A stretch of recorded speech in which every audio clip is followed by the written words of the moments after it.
Greetings, Ian from RTO here. Welcome to the very last show of 2022. It's been an interesting year, first full year on the channel, and before I start this review, I'd just like to thank everybody who has supported me this year. My numbers are growing. Special shouts out to the likes of Charles, Mick, Rob, Richard McCook and Joe Jamfrey for their support and contributions to the channel. I enjoyed working with Richard and Joe this year. Plenty to do for next year.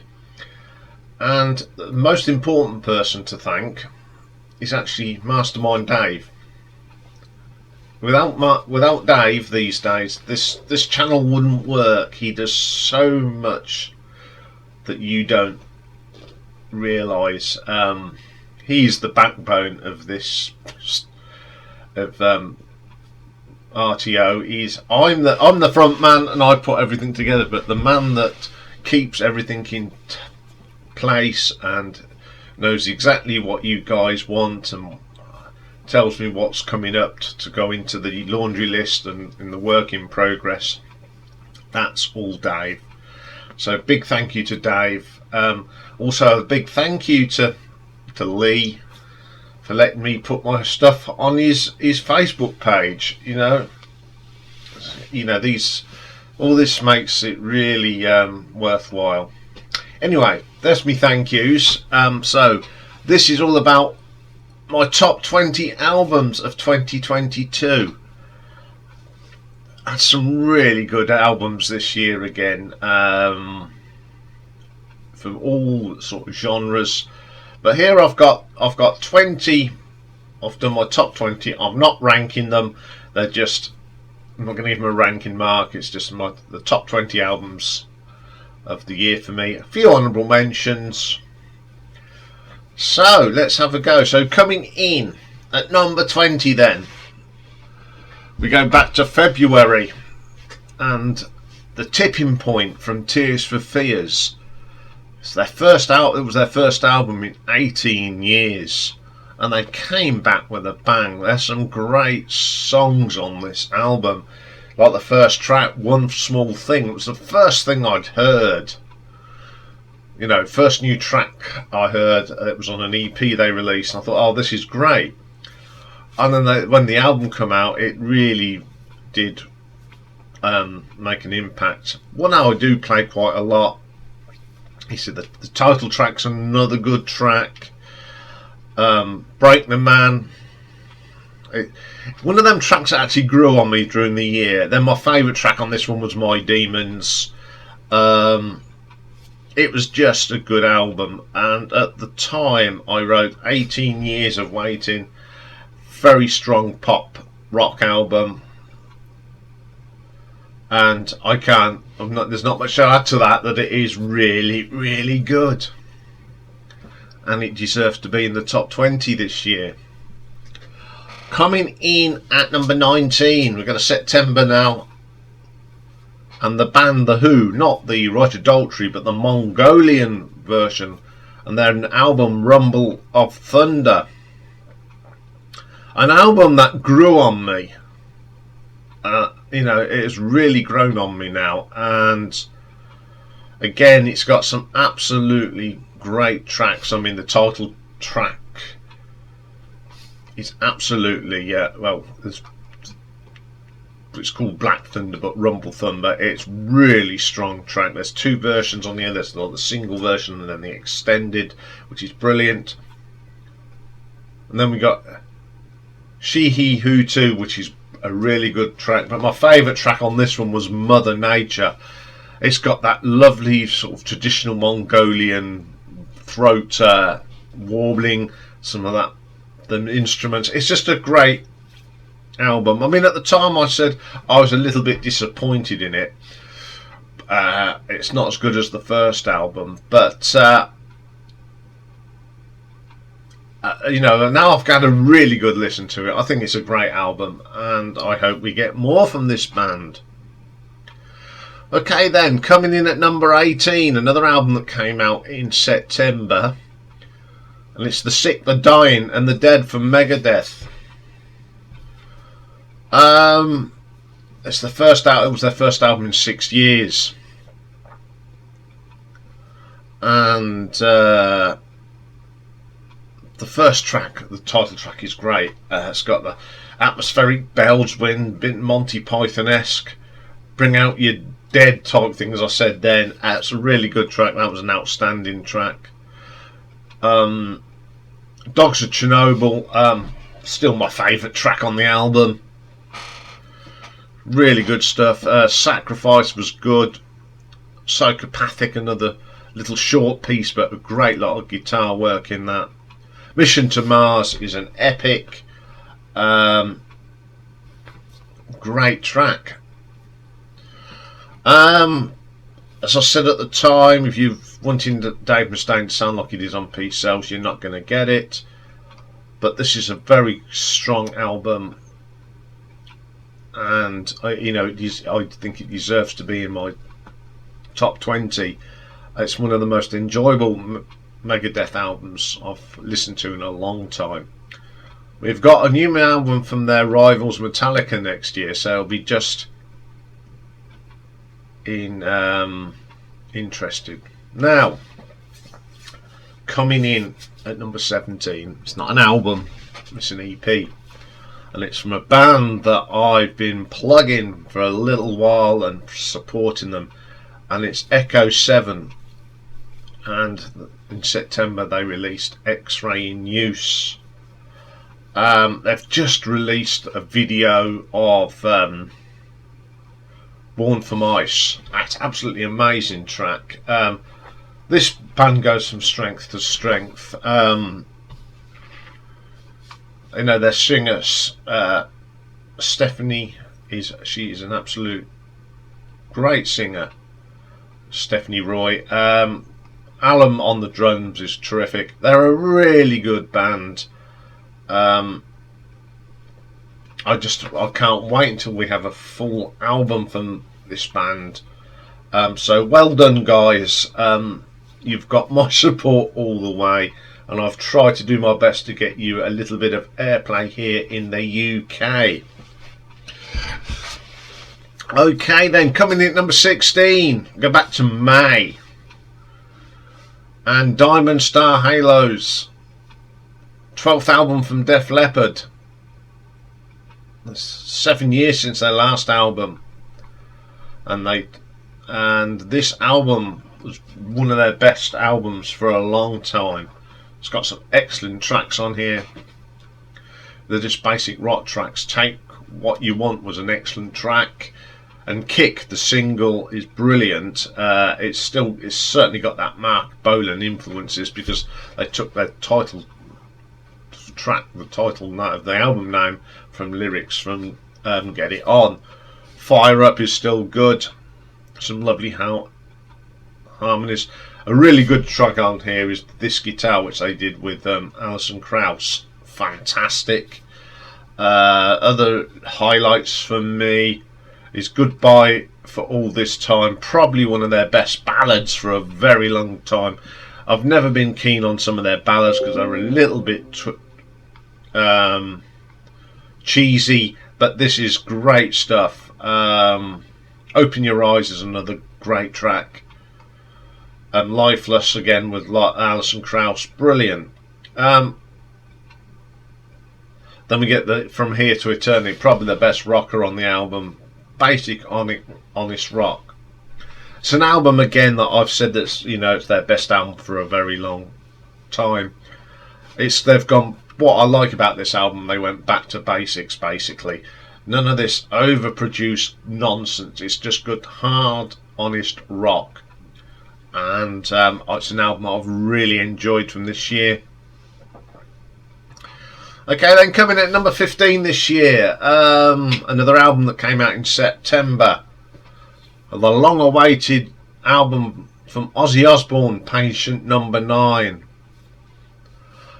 basically it's got lots of his friends on here and people that he's worked with before, like Roger Trujillo from Metallica, Duff McKay from Guns N' Roses, Chad Smith's on this, Taylor Hawkins, who he's lost this year, is on this, Zakk Wylde and Jeff Beck and Tony Iommi. Eric Clapton played on this. Again, some really great tracks on here. Immortal, which featured Mike McCready from Pearl Jam, really good. No Escape, a song that he did with Tony from the Black Sabbath days, excellent. Then the One of These Days, which is a track with Eric, and it was brilliant. Evil Shuffle with Zakk Wylde, excellent. A good album, certainly was better than his previous one. Okay, this, he's been very ill, and to come back with this, okay, I think his voice has been sort of been pitch perfect and that, but it's an album that I really enjoy. It was good to hear Ozzy back on the fold, and to top it off, he closed the Commonwealth Games in Birmingham. Okay, he may have been miming to it, but it was just great to see him up on stage with Tony Iommi. So a great album. Really enjoyed this one this year. Okay, then coming in at number 14. Go to April now. And the 8th studio album from Rammstein, Zeit. Again, very consistent band. Some great tracks on here. Highlights of the title track, Zeit, Schwartz. Got some lovely piano on that, a bit different. Giftig, Toxic was brilliant. Zigzag was great as well. I love this heaviness on this album. And then my favourite track on here is Still Dicky Titten, which translates as Fat Tits. Starts off with a bit of like that oompa music, and then it goes into that great metallic drum sound. And, and you've got, when you've got Till Lindemann doing the business. Very, very good album. They recorded this during lockdown, and it's a very good album, and it definitely is worthy of its number 12 spot in my top 10 20 albums of the year. Okay, then coming at number 13, we've got an album that has been in the making for many, many years. It's the first album from this band since 2009, and it's Porcupine Tree's Closure Continuation. Well, what an album. We heard the track Harridan long before the album came out, and it blew us all away. It's still one of the best tracks on the album, but every track on here is really good. Steve Wilson is just an incredible musician, producer. On the New Day, brilliant. Rat's Return, great stuff. Herd Calling, great track, one of the best tracks I think Porcupine Tree have ever done now. Walk the Plank is a nice ambient atmospheric track. Population Tree, fantastic. Love in the Past Tense, I said it was one of the weakest tracks, but I quite like it now. That's why I've mentioned it. But on the whole, it's a damn good album. I know Steve Wilson's got a solo album coming out, I think, next year as well. It was a great album, one of the best progressive rock albums of the year, and I just think it's probably one of their best albums they've ever made. Okay, then number 12. Busy year for this band. They released 2 albums this year. This is the one they released in April. It's Red Hot Chili Peppers' Unlimited Love. The classic lineup was back. Anthony Kiedis, Flea, John Frusciante and Chad Smith. Some great tracks on here. Black Summer was brilliant. You know, you got John Frusciante on Flea back together, nice track.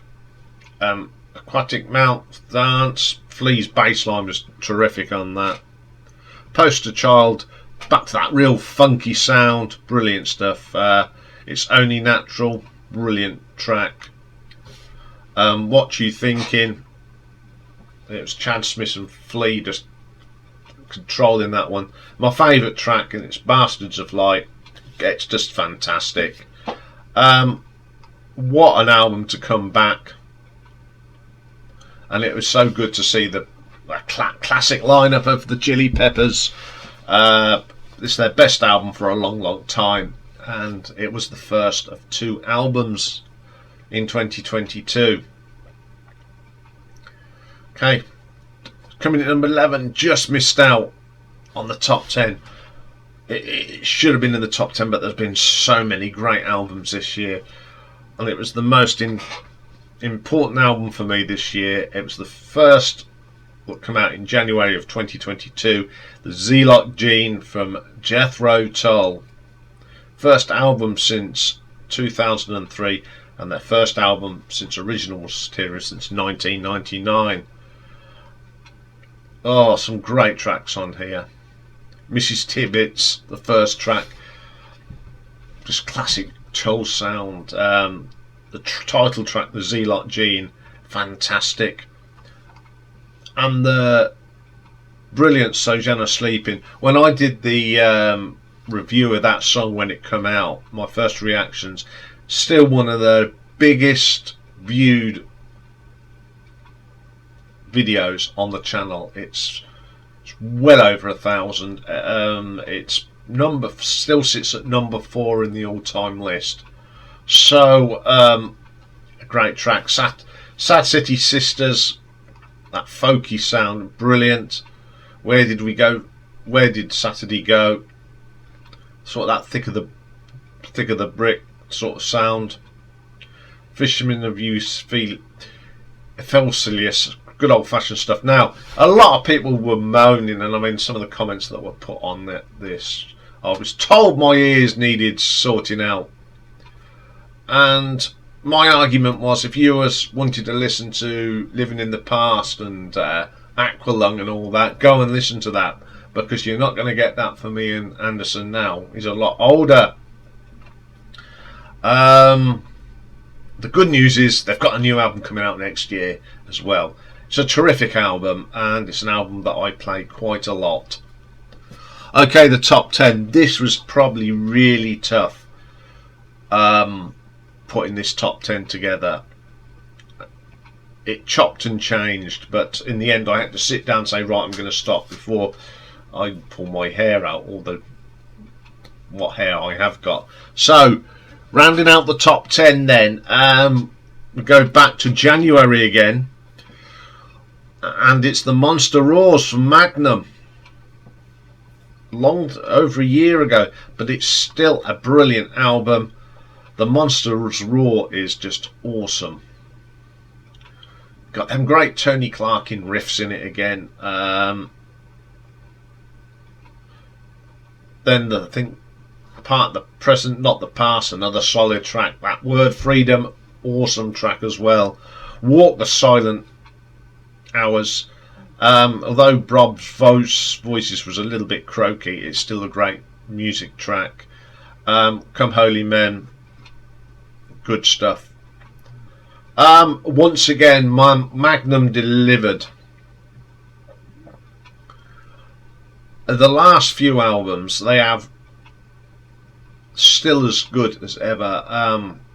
If you've not listened to the last 2 or 3 albums, you must go and listen to them, because they are still as good. It was an excellent album, and well deserved to be in the top 10. Okay, coming at number 9. This was one of the biggest surprises for me this year, from one of my favourite bands, Nazareth. Been a very sad year for the band. We lost Manny Charlton and Dan McCrafferty this year. Very, very sad. But they came out with a new album in April. and boy was it good. Tracks like Strange Days, the opening track. Great bass line there from Pete Agnew. I mean, he's got his son Lee on drums now. And Carl Sentence is a great singer. You know, he sings these songs great, and I've heard him sing some of the classics, and he does great versions of them. Runaway, another great track. They've got Jimmy Morrison on guitar, great guitarist as well. Mind Bomb is just brilliant. Falling in Love, this is where it sounds very Bon Scott, but it's a great track. Waiting for the End of the World, brilliant.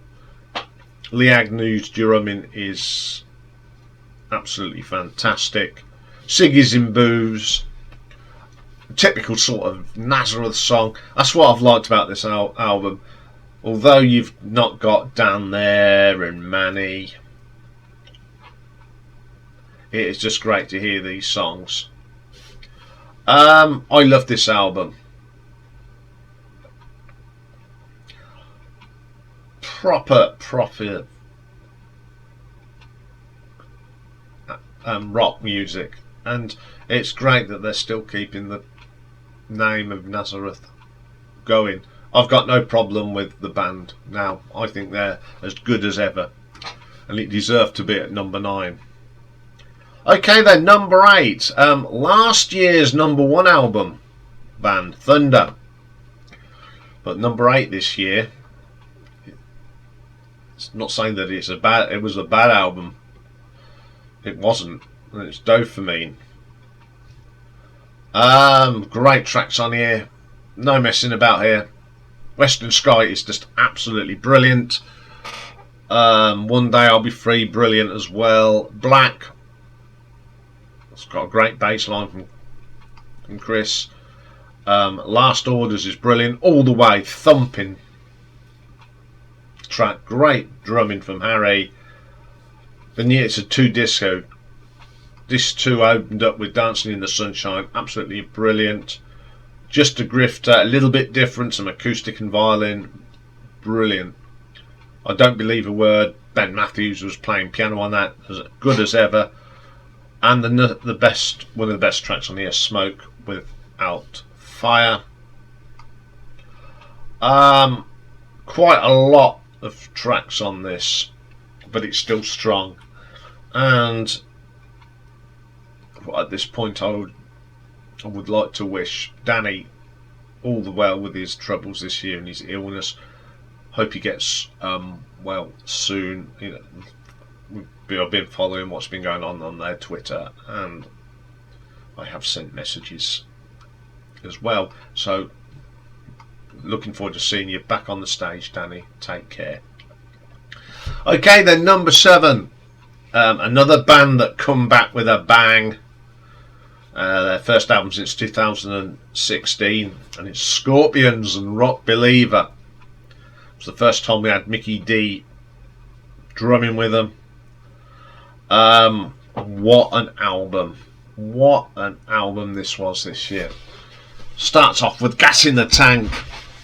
Great little rock. Klaus is on fire.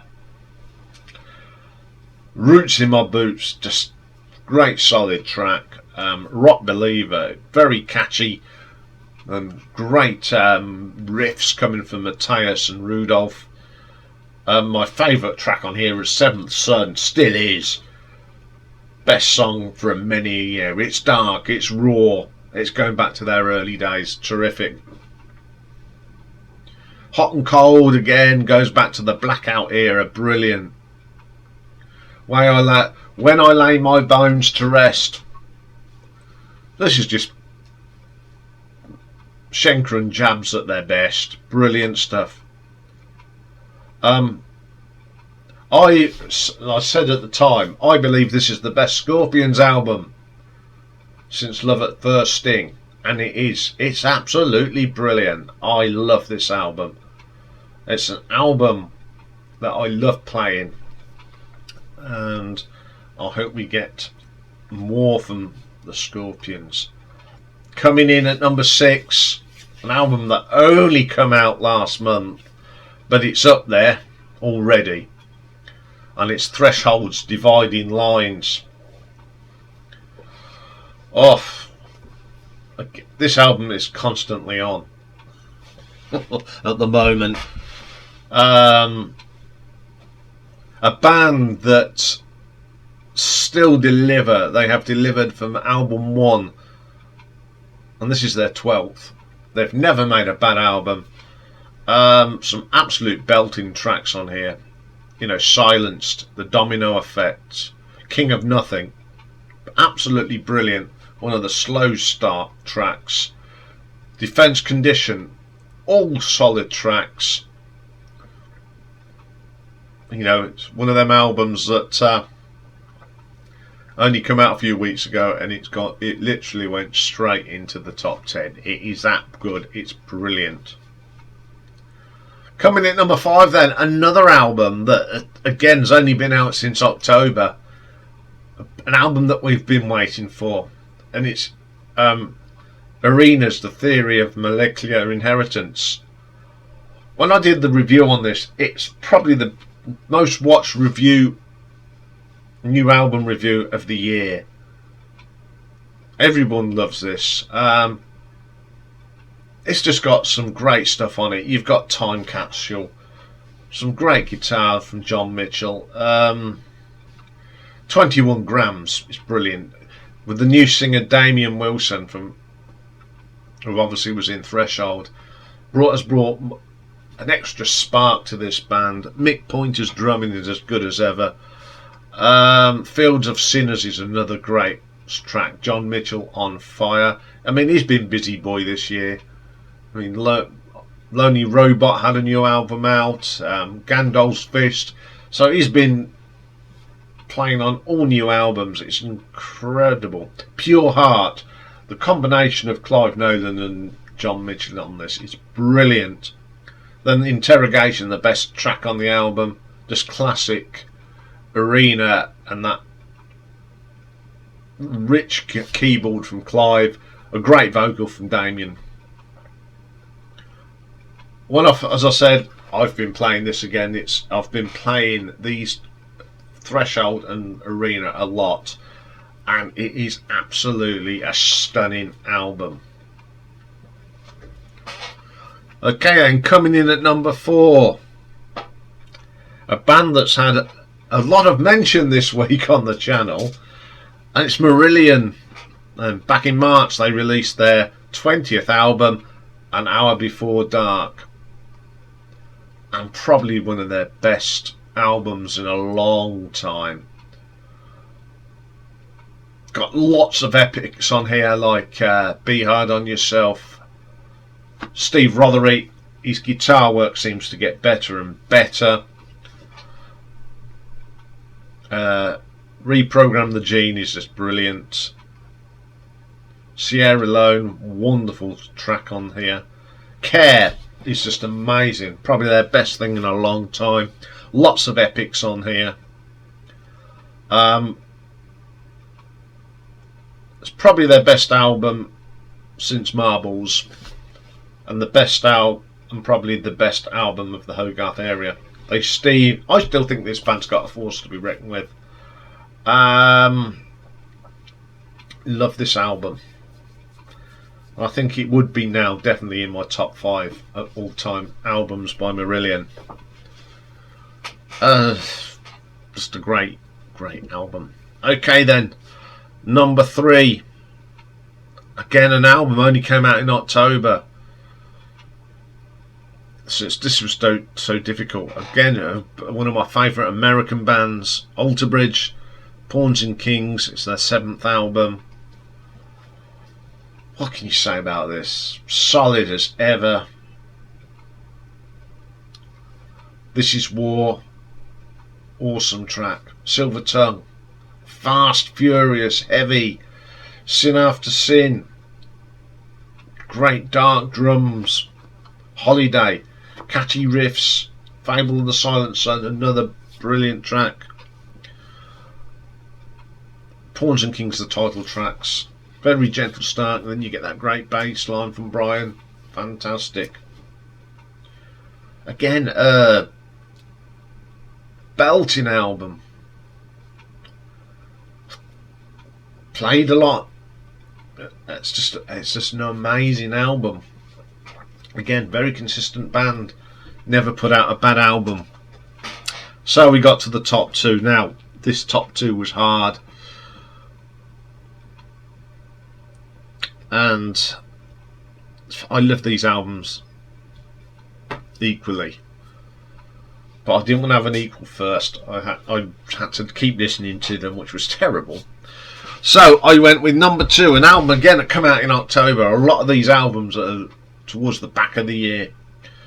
And it was Queensryche's Digital Noise Alliance. This band are getting better and better. They had that very slick period of nonsense. Changed singers. Todd Latour came in, and his albums are getting better and better. You got tracks like In the Extremis, no hanging about here, straight in, bang. Lost in Sorrow, good old fashioned style, Glory Day Queensryche, superb. Behind the Walls, Take Yourself Back to Operation Mindcrime, just brilliant. Nocturnal Light, favourite track on here. Fabulous guitar work as ever from Michael Wilton and Mike Stone. Terrific stuff. The drumming here from Casey Grillo is good as ever.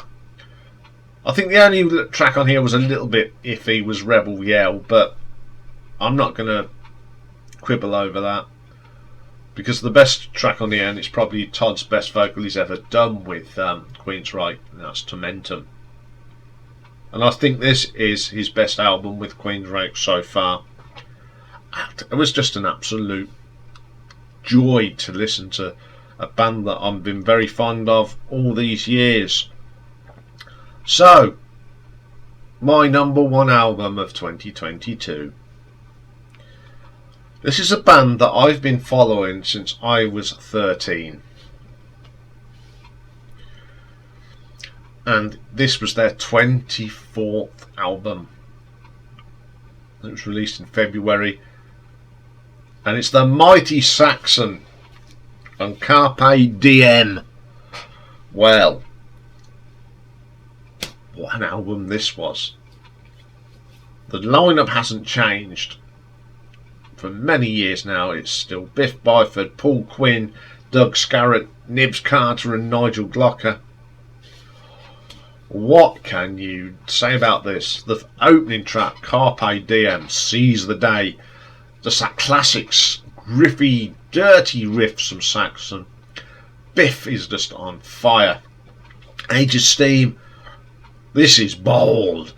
Deep industrial industrial drumming from Nigel, brilliant. The Pilgrimage, which was, I think, was that modern day Crusader. My favourite track on here, Dam Busters, singing about my favourite film and the bomb, the Dam Restoray. Only Saxon could do this. Remember the Fall, in that song that was dedicated to people who lost their lives during the COVID pandemic. Supernova, slow track, great guitar solo from Paul Quinn on that. Lady in Grey, classic Saxons. Going back to the beginning, All for One, stonking proper Saxon, something that could have come straight off of Denim and Leather. Black is the Night, them driving riffs. Nigel on fire. Living the Limit, the last track, was a great track. Great stuff from Paul Quinn, absolutely stunning. This is what I said at the time. This is 44 minutes of pure British heavy metal. Puh, still is. It's just not. There's not a bad track on this at all.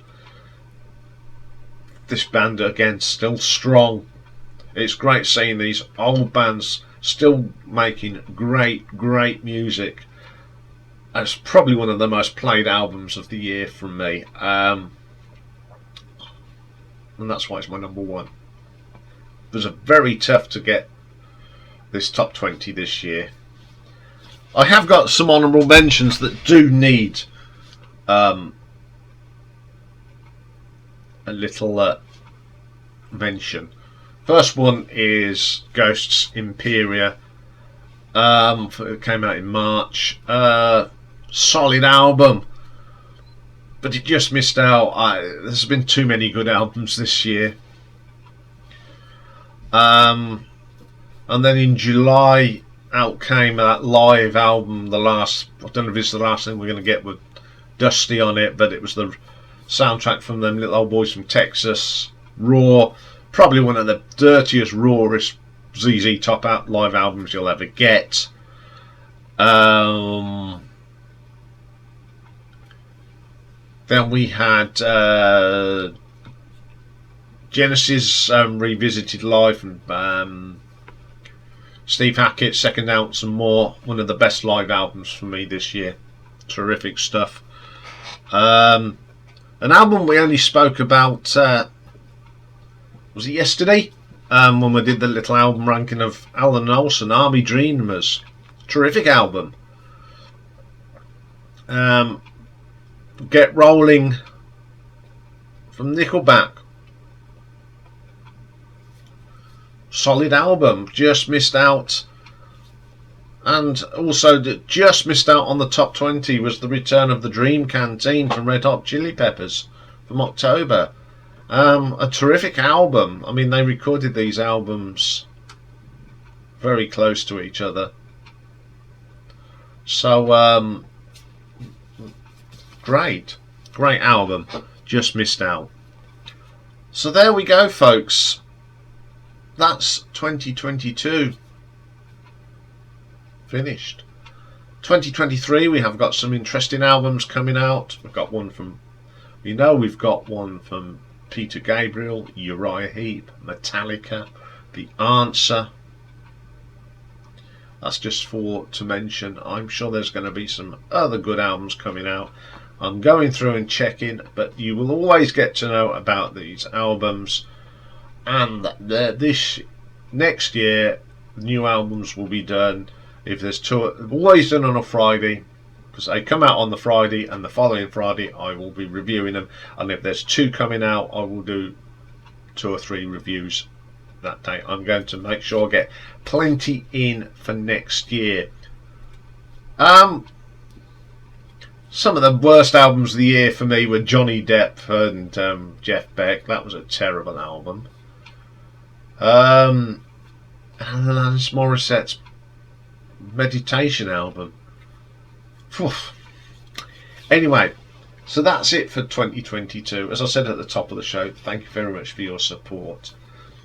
And the only thing I have to do now is, on the behalf of myself and Mastermind Dave, wish all my subscribers a very happy new year. And for those of you who are watching for the first time, because it's an album review, why don't you come and join and be part of 2023? I'll be back on Monday. It may be the 2nd of January, but I'll be back. And we're going to start the 2023 with a album review of David Lee Roth's solo stuff. And the classic album on Monday will be Diamonds and Rust by the brilliant Joan Baez. So, once again, Happy New Year to you all. Have a great New Year's Eve. And I will see you all in 2023. Happy New Year, everyone. Bye-bye.